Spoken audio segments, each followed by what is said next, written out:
Dumipensa na si Justin Brownlee sa isyong sangkot si Scottie Thompson. Pinasabog naman ni Dadin Quinito Henson ang posibilidad ng hindi paglalaro ni RHJ sa Asia Cup kasama ang bansang Jordan. Inilahad naman ni Coach Jolas na tinatrabaho na nila ang pagkuha ng ilang players para makatulong sa kampanya ng TNT Tropang 5G sa Philippine Cup kasabay ng pagbabalik ni Brandon Ganuelas Roser sa team. Tutukan po natin ang lahat ng yan, pero bago yan, pakisubscribe, like and share na lang muna para pareho tayong updated sa pagkalat ng mga katanungan. Bakit na ipasok si Scottie Thompson sa PBA 50 Greatest Player? Hindi na iwasan ni Justin Brownlee na magsalita tungkol sa issue. Sa panayam ng media, tahasang sinabi ng resident import ng Barangay Ginebra na karapat-dapat lamang na mapabilang si Thompson sa nasabing listahan. Narito ang kanyang pahayag. Tutukan natin si Justin Brownlee sa report ni Delphine Chokino ng Rappler. Tingin ko karapat-dapat naman ang sipag niya. Malimit, nauuna siya sa gym at nahuhuling umuwi. Sa court mula nung mapunta ako dito, maganda yung ginagawa niya. Yung mga ginagawa niya sa size niya, para siyang 6'10 or 7-footer minsan kapag rumi-rebound na siya. Sa tingin ko karapat-dapat talaga. Congrats, isang karangalan na maging teammate mo. So isang araw na yung dumaan pero marami pa rin yung nagtatanong tungkol dyan. Pero kung si Brownlee tatanungin natin, walang duda na karapat-dapat talaga si Scottie Thompson. Na-drop si Scottie Thompson noong 2015 tapos niyan, pumasok naman si Brownlee noong 2016. Kaya sapul na sapul ni Brownlee ang lahat ng nabuong kakayahan ni Scottie Thompson. Kitang-kita niya kung paano nahubog ng Barangay Ginebra si Scottie, di ba? Hindi lang sa Ginebra, actually, tumawid pa rin siya sa Gilas, Pilipinas eh.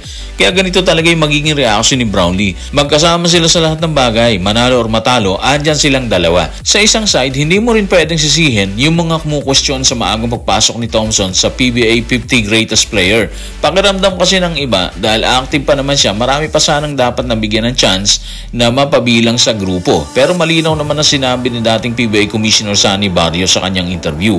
Automatic na mapapabilang ang isang player once na mag-MVP na siya. Kaya parang wala nang argumento doon sa pagpasok niya, di ba? Kasi nga nung 2021, nag-MVP si Scottie Thompson.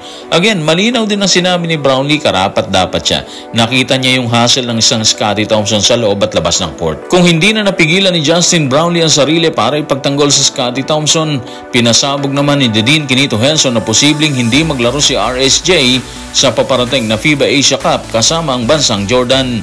Sa inilabas na pahayag ni Dadin, binigyang diin niya ang pahayag ni Coach Jojo Lastimosa tungkol kay Rondae Hollis Jefferson na umano'y posibleng rason bakit hindi ito maglalaro sa Asia Cup. Narito ang kanyang paglalahad. Tutukan natin si Dadin Quinito Henson sa kanyang report sa Philstar. Mukhang hindi na babalikan ng 3-time PBA Best Import na si Rondae Hollis Jefferson ang kanyang tungkulin bilang naturalized player ng Jordan sa darating na FIBA Asia Cup. Wala nang balak maglaro si RHJ ngayong taon. Sabi ni TNT Team Manager Jojo Lastimosa, wala siyang planong maglaro kahit saan. Nag-commit na kami sa kanya para sa susunod na Governors at Commissioners Cup. So yung pahayag ni Dadin Quinito Henson base sa pahayag ni Coach Jojo Lastimosa po yun. Kung saan tinukoy niya na hindi na maglalaro ngayon taon si RHJ kahit saan. Kung babasahin nating mabuti yung pahayag kasi ni Jolas, parang ganun na nga yung posible mangyari. Baka hindi niya samahan ng Jordan bilang naturalized player. Ang problema, pasok na pasok ang Jordan sa Asia Cup kasama ang Pilipinas, New Zealand, Japan, Lebanon, Korea, China, Iran, Qatar, and of course ang Syria.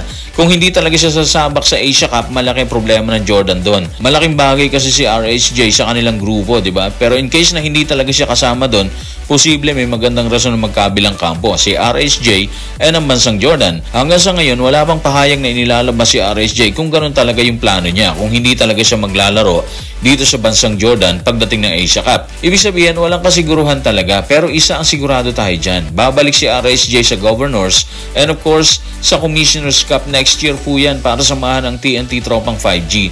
Ganito kaayos ang takbo ng team sa ngayon. Wala silang nagiging problema sa import kahit matagal pa yung pagsalang nila para idepensa ang titulo nila, di ba? Balita din na babalik si RSJ sa Pilipinas sa kasagsagan ng Philippine Cup para sa ilang basketball clinic na idadaos nila. Kaya parang fully book na ang kanilang import. Habang tila fully book na si RHJ, pinalutang naman ni Coach Jojo Lastimosa na naghahanap sila ng bagong player. Bunga ng pagkawala ni Jason Castro na tatagal umano ng halos isang taon. Inilahad din niya na posibleng sumalang na rin si Brandon Ganuelas-Roser sa dulo ng komperensya para makatulong sa team. Narito ang kanyang paglalantad. Tutukan natin si Coach Jojo Lastimosa sa report ni Dadin Quinito Henson sa Philstar. Mawawala si Jason Castro sa loob ng 12 buwan at kumukuha na ako ng bagong players para makatulong sa aming backcourt. Tinatrabaho na ngayon yan. Si BGR, posibleng makasama namin sa dulo ng komperensya.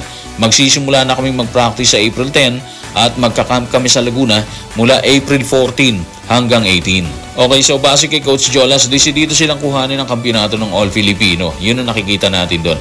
Kumukuha na kasi sila ng ibang players para makatulong sa kanila, di ba? Kasi nga hindi nila mapapakinabangan si Jason Castro. Isang taon halos yung mababakante dyan. Ganito sila katindi. Ganito katindi yung hangarin nila maka-Grand Slam para mapabilang sa hanay ng mga elite na kupunan na kumuha na ng Grand Slam, di ba?